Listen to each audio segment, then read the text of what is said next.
Hi everyone, in this tutorial I'm going to show you how to set up an exchange rate directly on a transaction using an invoice as an example. Don't forget to subscribe to this channel for more useful tutorials, and let's get started.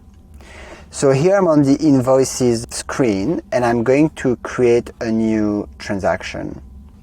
So for the customer, my base currency is USD, so I'm going to go for a customer I know has a Canadian dollar.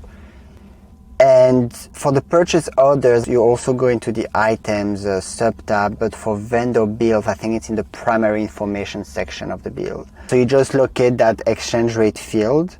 By default, this rate is based on the currency selected on the related entities, such as the customer here, and the transaction rate.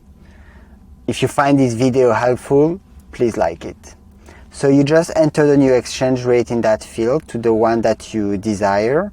You can enter a number with up to 15 digits on the left of the decimal and up to 8 digits on the right of the decimal. So you just confirm that how you want, so it will use that exchange rate for the transaction. You save the invoice when you're done, and you don't forget to visit Kolleno.com for more information and tools to enhance your accounting processes. Thank you for watching.